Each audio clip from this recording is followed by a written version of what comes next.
Americans for Truth, my organization, has monitored the homosexual agenda in the United States mainly for the last 20 years. And we have done a lot of work on the agenda in schools. What we've noticed is that the other side, the LGBT, lesbian, gay, bisexual movement, transgender movement, has literally banked on the changed attitudes of young people to win the day. And I'm sure it's the same in other Western countries and even Latin America. The idea being that the triumph of the homosexual agenda is inevitable, as they say. To which I would say that similar theses have been put forth on other cultural issues. There was a time when the pro-choice, so-called pro-choice movement, abortion on demand in the United States, was thought to be the winning issue. And now we see that the pro-life cause has tremendous momentum in the United States and all over the world. However, in the United States now, and I noticed that there's some experts in the room on this issue, the momentum, because of the intense media bias in the United States, is very much on the side of the homosexual activists. And so we are in a struggle to impart truth to young people. Our speakers, of course, our topic is the freedom to educate, and I think we all share some principles. Briefly, we're committed to quality education. We are opposed to tyranny, whereby the state overrides the moral authority of parents and the church and the moral conscience of the child. I hope I speak for all of us here that we oppose the sort of suffocating political correctness that is out there, which is a tyranny all its own, a sort of a neo-totalitarianism. Certain topics are just forbidden to the left. The definition of tolerance used to be, the more traditional, the way tolerance used to be understood is we could have a disagreement, but we'd each have the tolerance to hear the other side's point of view, and we would make our case known, even if we disagreed, in a civil discussion. The new definition of tolerance, the leftist definition of tolerance that young people are learning, is that there are certain ideas that are by definition intolerant. Those ideas are not fit for the public square, hence, and we've heard about at this conference, the rationalization of almost banning, and in some cases actually banning or making speech called hate speech, and seeking to criminalize Christianity, as it were. My organization, Americans for Truth About Homosexuality, and a number of pro-family organizations in the United States, including Family Research Council, represented by Peter Sprigg right here, has been labeled a hate group by a leftist organization known as the Southern Poverty Law Center, SPLC. Their objective is to ostracize and demonize and marginalize people of faith and organizations representing people of faith. It's a redefinition of hate to, instead of hate being objective hatred that we could all agree is hateful, such as neo-Nazis desecrating a Jewish cemetery. Hate becomes a belief system, and it, of course, happens to be the belief system opposed by the neo-totalitarian left. And so these are the issues that we're fighting. And lastly, I think all of us share a belief in the freedom of choice of parents to put their children in schools or homeschool so that they can get the education they desire for their children, which does not trample over their belief system. And so sadly today in American schools, secularism continues to grow in the public schools to the point now where I think that it has gotten so bad in public schools in the United States, this intolerance towards a faith-based perspective, that many Christian parents and people of other faiths are pulling their children out of American public schools and putting them in homeschooling them or putting them in Christian schools. There's almost it's to the point where parents don't know what to do anymore. The political correctness has gotten so bad. Very briefly, it's been 20 years since this book, and I'll pass this around. This is Daddy's Roommate. This is a book that was put out in 1991. It says at the bottom, "Being gay is just one more kind of love."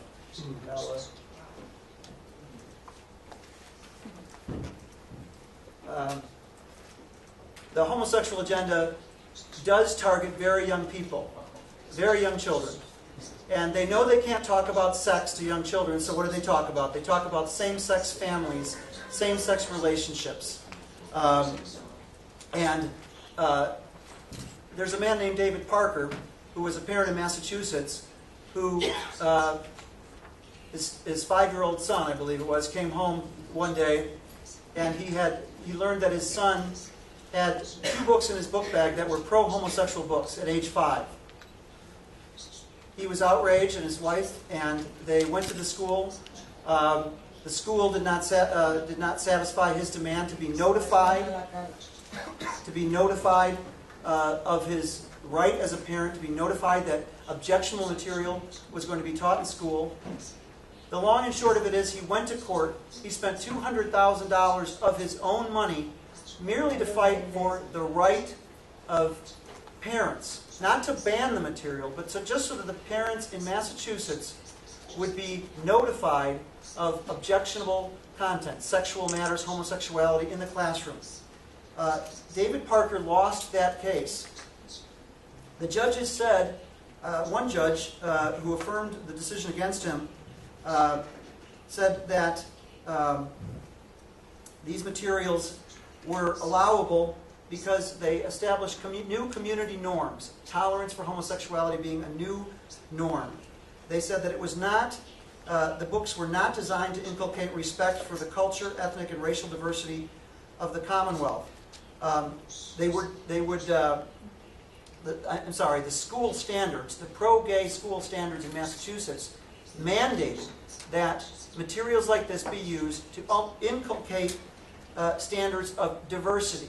And so what has happened is homosexuality has been now thrown in with racial diversity as an acceptable cultural norm, and parents are quickly losing their right to, if their child is in a public school, to not have their children exposed to such objectionable lessons. This is a case. This is in 1999. It's as far back. This is a woman who was a lesbian who told her first grade students that it's okay for a woman to kiss another woman. And one of the children said, "Girls don't kiss girls and boys don't kiss boys." And she said, "Yes, they do." And so what is happening is the same side, which was the left, which used to tell us, "Don't impose your morality. Don't impose your morality on us," is now working overtime to impose their immorality, or at least their amorality. New standards which they pursue with religious-like zeal. And I think it's useful almost to think of the homosexual movement as sort of a cult that has a fundamentalism all its own. And if you dissent from their viewpoint, then you are, by definition, intolerant, you are hateful, and you are the target of these attacks. Our organization, Americans for Truth, had a banquet last year. We had a fundraising banquet at a Christian school, and the morning of the banquet, 2 pink bricks, paver bricks, about this big, were thrown through the glass doors of the school hosting our event, with a note attached saying, "Shut this event down." We had a speaker named Scott Lively, who was controversial, a conservative Christian. Then they put up a web posting saying, we want events like this shut down. Now, can you imagine if conservative Christians put a brick through a homosexual organization window? Those people would be in jail, and they would be arrested on hate crimes charges. So there's a complete double standard. And I want to, my time is running out here, but I think the course of the homosexual advance through the schools is, there's a sort of a method to it. The very young students are taught about same-sex families. Here's a book called Mommy, Mama, and Me. And there's a counterpart. These are cardboard books, for goodness sake. How can you teach children about homosexuality when children don't know what sex is yet? And what David Parker said the goal of homosexual activists is to redefine for the innocent child. You define love before the parent and the church have the chance to inform that child's moral conscience. It's getting to the student before the parents and the church can get to the student. And it's, can you imagine the confusion that results? There will be talk, in addition to teaching about lesbian and gay families, redefining love. As we move towards middle school, we have lesbian and gay heroes are now being, they're in California, they're mandating the teaching of homosexual history, which means that homosexual activists will be taught as sort of the moral equivalent of Martin Luther King. And there's one activist named Frank Kameny, who is very famous. He just died. He was a very famous homosexual activist. I got the chance to know Frank Kameny because he was kind of sort of an old curmudgeon, and he would write us. And Frank Kameny was a vicious anti-Christian bigot. He would use the phrase Christo-fascists, he would call us. He defended bestiality. But of course, the children will never hear this side. They will hear a glamorized version, and they will be taught that homosexual activism is a civil rights issue. And that's the fundamental lie of the movement. Taking changeable sexual behavior and marketing it as the same from a moral and tolerance perspective as unchangeable skin color. And something interesting is happening in the United States. African Americans, black Americans are now the leading demographic opposed to the homosexual activist agenda. There's one pastor named Ken Hutcherson who says, "Don't compare your sin to my skin." And so we're seeing the rise of African Americans are now, one black pastor in Chicago said that it is now a 90% issue for black Americans in Chicago to oppose so-called same-sex marriage. 90% of blacks in Chicago oppose because they resent the idea of their civil rights being compared to homosexual behavior. But you're going to have the teaching of homosexual role models. And very dangerously, in middle school also, you will see the injection of homosexual sex being taught as sex ed. If you can't discriminate because of sexual orientation laws, and remember, sexual orientation laws are sort of forcing you to teach unequal things as equal. They're forcing it. And there's an inherent battle between gay rights and our right to object as Christians or moral citizens. So if you can't discriminate in sex ed in schools, what does that mean? It means you have to teach anal sex. Now you don't teach it how I'd like to teach it, as something to avoid. What's the statistic? I believe it's 44%. Oh, no, 1 in 5. There was a study of men who have sex with men in major American cities. 1 in 5 had HIV, and 44% did not even know that they had it. And you take almost any sexually transmitted disease, and it is vastly disproportionately represented by the category MSM, men who have sex with men. And so they don't teach that. In fact, they generally, my sense is they tend to teach AIDS in American schools as anybody can get AIDS. Well, of course, technically, although I challenged that one teacher, I said, 2 people who saved sex for marriage cannot get AIDS. They won't have AIDS. And she agreed with me there. But they tend to say, again, that anybody can get AIDS. And that's sort of like saying you will have the same chance to get a cold if you work in a daycare center where all the kids have runny noses and they're all coughing as if we're right here. Obviously, there is a sexual ecology, as one gay writer, a homosexual writer named Gabriel Rotello said, a sexual ecology, especially among men who have sex with men, which gives rise to these incredible rates of disease. But the diseases, the health information is not taught, it's not mentioned much in the media.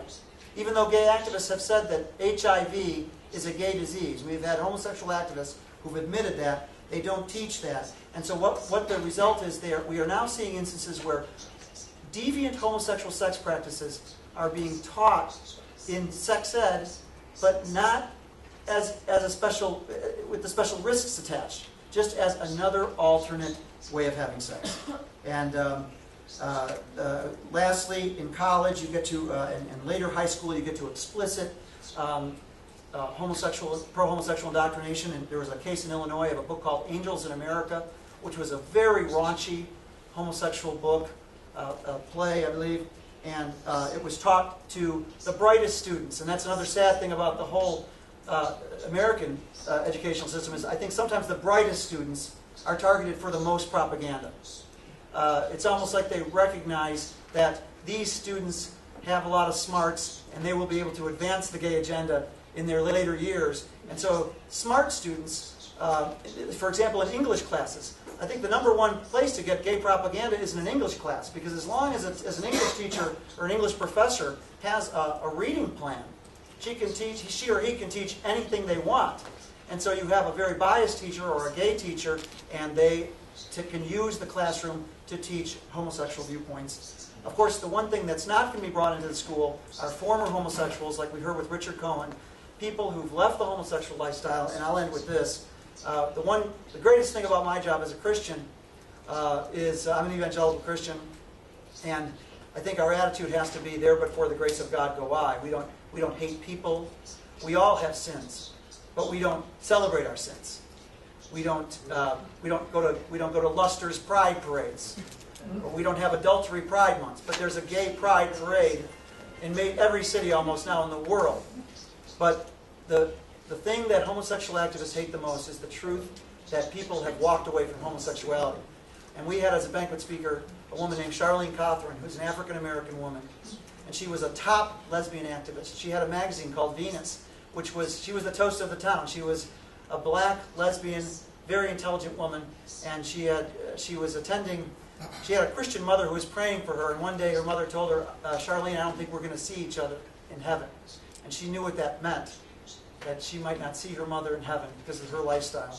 Well, people were praying, and one day, as she tells the story, she was attending a black gay pride event in Chicago. And she said, here she was, this lesbian star, and she looked out at this black gay pride event, and she said, all of a sudden, a tremendous sense of shame came over her. Now, as a Christian, that came from the Holy Spirit. All of a sudden, shame came upon her. She didn't know where it came from. And that was the beginning of her exodus out of the homosexual lifestyle. And so, we as people of faith and moral defending citizens, we have to, I would encourage you, be aggressive with the truth. One thing we've learned so painfully from the homosexual side is they are always on offense. Always aggressive. And in the schools, don't count on them respecting your faith. They do not respect your faith, your Christian faith, assuming most people here are Christians. They do not respect your right to defend your faith and its tenets in the public square. So just know that and educate yourself and devote yourself to aggressively telling the truth. In the question and answer session, I want to recognize Peter Sprague, who's on the board of a group called PFOX. They go directly into schools with flyers that tell to students that talk about ex-gays. And so we need to be on the offense ourselves. We need to get off the defensive. I don't work with anybody who really hates gays. Nobody I know as a Christian hates homosexuals, else I don't work with them. The greater sin in the Christian church is people don't agree with God any longer about the truth of the sin of homosexuality. They don't take it as seriously as God does. And so educate yourself, get facts from these wonderful organizations, and then be aggressive for truth, because the other side will always be aggressive. So let me now recognize our first speaker. And I'm going to let the speakers give their own talk about themselves. Our first speaker is Alfonso Aparicio. He is the Vice President of the Catholic Confederation of Parents, CONCAPA, in Spain, and he is a proponent of the right of parents to choose their child's education and other good causes.